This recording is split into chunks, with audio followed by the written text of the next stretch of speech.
The Red Zinger Classic from North Boulder Park. This is Rusty Schaefer on Boulder's Radio KBOL. The Coors Classic has already become the premier stage race in the world for women. For the women, Connie Carpenter of Boulder is the queen of the Classic. She's won it 3 times. Connie Carpenter is going! Connie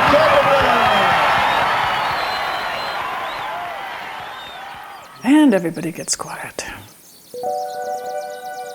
I just read a quote this week in a novel I was reading that really stuck with me, which was through the voice of an 80-year-old man. And he said, you know, as you age, you start living more in the present and in the past and not as much in the future.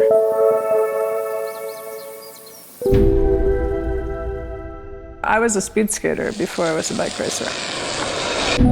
Girls in the 60s didn't do competitive sports. So I would ride my bike across town where I could anonymously go running and training.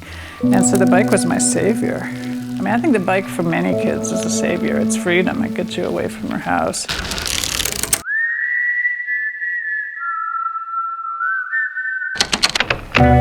When you come across Colorado and it's just this barren landscape and you're thinking, you gotta be kidding me, are we still in Nebraska? I mean, you know, and then all of a sudden you start to see way off in the distance the big peaks.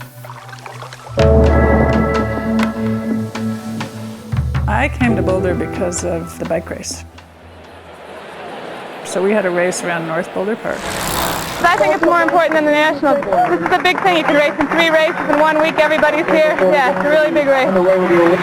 50,000 people would come and watch the bike race. It was like Woodstock. I mean, it was like everybody came for the music and the party. And then extending out into the town itself, I mean, people were just real fans. They just loved what you did, but they didn't expect you to be anything other than who you were.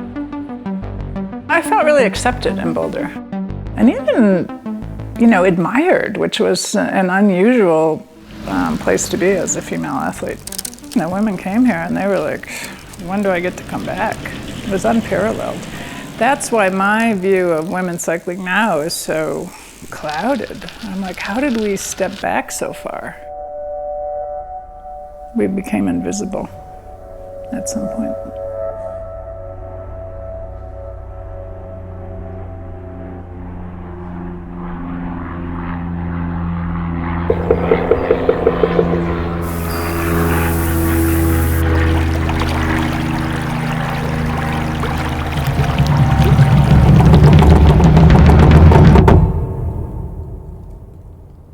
But it's part of the human condition that we will struggle. Everybody struggles. Some people can't understand why you would ever want to ride a bike, like climb a pass or whatever, you know, and why would you want to do that? You know, because it's there, because you can.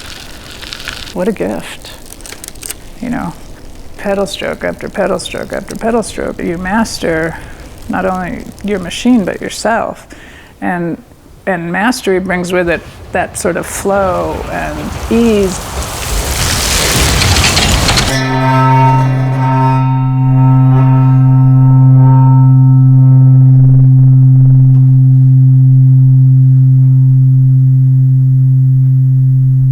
But I can't do what I used to do. I don't want to do what I used to do. I did enough of that. It's like we would never have stopped before. Now we stop. You know, there's no reason not to. And so we don't ride with the people who don't stop. I definitely live really in the present. And in the future, there would be a goal. So without a goal, there's not really the future. It's just today. And I think with Davis, because we don't know the trajectory of his illness, of his disease, Parkinson's disease is demanding. Because we don't know if today's going to be a good day, or maybe it's going to be one of the bad days. We have to be really in the present. Just trying to be content, contentment. And I think that that's undervalued in our culture.